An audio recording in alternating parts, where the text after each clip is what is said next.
अब अगला क्वेश्चन है हमारे पास, A can do a work in 15 days and B in 20 days. If they work on it together for 4 days then the fraction of the work that is left is. अब हमें बताना है कि ए जो है वो 15 दिन काम करता है, मतलब एक काम को 15 दिन में करता है। बी जो है वो एक काम को सेम काम को 20 दिन लगाता है काम करने में। फिर हमें पूछा ये दोनों जब इकट्ठे काम करेंगे 4 दिन के लिए, तो जो काम अब बच जाएगा उसकी हमें फ्रैक्शन मतलब उसकी वैल्यू बतानी है। तो सबसे पहले तो इनका वही टोटल वर्क निकालना पड़ेगा। टोटल काम है कितना, इनका एलसीएम ले लेते हैं। 5 या 3 और या 4, तो ये 3 और ये 4, 4 12 12 5 कितना हो गया 60। तो एलसीएम कितना आ गया मतलब टोटल वर्क 60। तो 15 के टेबल में 64 पे आता है, 20 के टेबल में 60 कितने पे आता है 3 पे।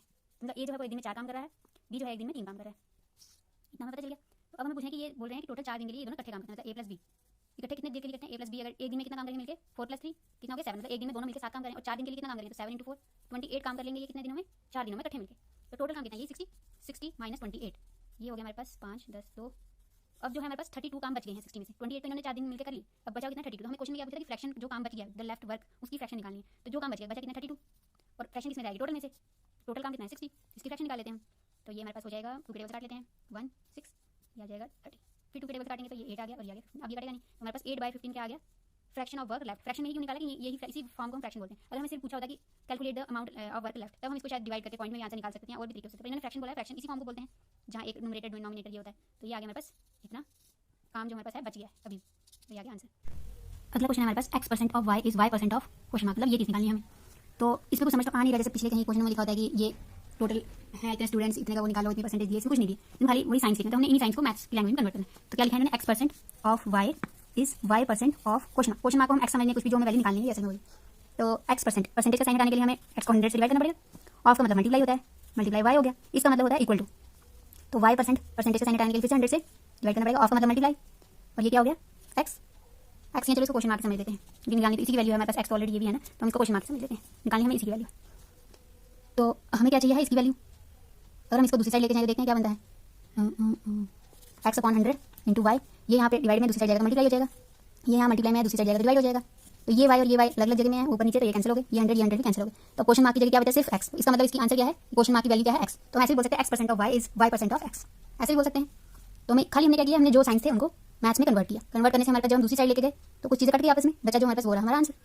अब ऐसे ही है, student has to secure 40% marks to pass. तो अब एक स्टूडेंट को 40% मार्क्स, मतलब कितने भी मार्क्स हैं, जैसे 500 में से लगा लो या 400 में से 100 में से जितने में से भी, उसमें से अगर 40% मार्क्स उसको मिले तो पास हो जाएगा।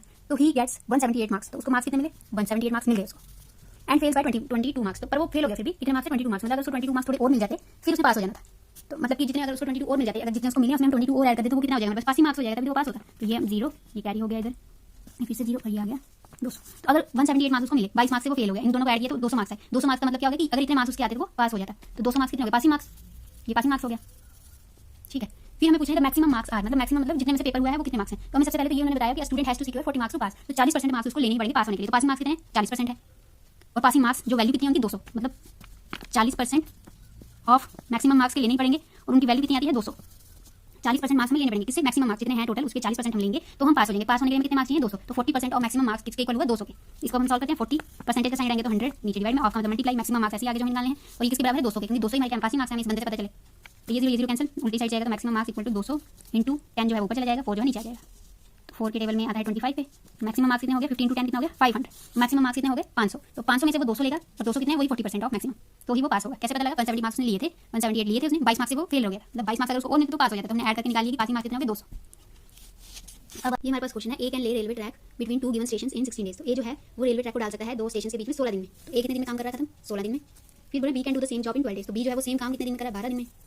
अब बोल रहे हैं with the help of C they did the job in 4 days only. डेड मतलब सी की मदद से अब वो दोनों ने मिलकर कितना काम कर लिया है 4 दिन में काम खत्म कर दिया, मतलब ए और बी मिलकर सी की हेल्प लेके 4 दिन में काम खत्म कर गए। फिर हमें बोले then C alone can do the job in. तो सी अकेले कितने दिन में जॉब कर सकता है। तो सबसे पहले हमारे पास 3 नंबर आ गए, इनका मैचिंग ले लेते हैं, उससे हमारा टोटल वर्क निकल जाएगा 16 12 और 4 के टेबल्स कर लेते हैं। ये 4 आ गए, ये 3 ये 1 फिर 4 फिर 4 4 16 16 × 3 कितना हो गया 6 18 1 कैरी 3 3 आ गया 48 48 आ गया हमारे पास टोटल काम। 16 के टेबल में 48 कितने पे आता है 3 पे, 12 के टेबल में 48 कितना पे आता है 4 पे, और 4 के टेबल में 48 कितने पे आता है 1 2 पे 12 पे, ऐसे हो गया। अब हम अगर कर दें a + b + c है, इसमें से हम अगर a को और फिर b को माइनस कर दें, मतलब a + b + c है, सबसे पहले a की वैल्यू माइनस कर दें। तो a इसमें से माइनस कर देंगे, हमारे पास ये निकला ना a जो है वो एक दिन में 3 काम कर रहा है, b जो है एक दिन में 4 काम कर रहा है और a b c मिलकर कितने 12 काम कर रहे हैं। तो a + b + c कितने काम कर रहे हैं 12। इसमें सबसे पहले a को माइनस कर लेते हैं, तो a माइनस कर लेंगे। इसमें से a जो है कितना काम कर रहा है एक दिन में 3 काम, तो a और ये कैंसिल हो गया, 3 12 में से 3 गया तो कितने बचे 9। अब इतनी वैल्यू होगी तो b + c कितना हो गया 9 बच गया। अब इसमें से हम b भी माइनस कर लेते हैं, b की वैल्यू नहीं 4, तो b माइनस कर लेते हैं, ये 4 ये भी कैंसिल माइनस हो गया। तो 9 में से 4 कितना बचा 5, मतलब c की वैल्यू आ गई, अब सिर्फ c = 5 बच गया। तो 48 डिवाइडेड बाय 5 कर लेते हैं हम, तो 5 अब ऐसे तो आता नहीं है, तो हम ऐसे करके देख लेते हैं। तो 48 5 के टेबल 45 आता है 9 पे, 9 इधर आ गया, कितना बचा 3। अब हम देखेंगे ऑप्शन में हमें कुछ भी पॉइंट में वैल्यू नहीं दी, तो हमें पॉइंट में निकालने की जरूरत है। हमें क्या दिया है फ्रैक्शन में, तो हम इसको भी फ्रैक्शन कर लेते हैं। 5 जो है वो नीचे रहता है, जो यहाँ पे वैल्यू होती है वो इधर साइड पे आ जाती है, और जो नीचे बचा था रिमाइंडर वो इधर आ जाता है। 935 यहाँ पे आंसर क्या हो गया 935 डेज लगेंगे हमें आंसर।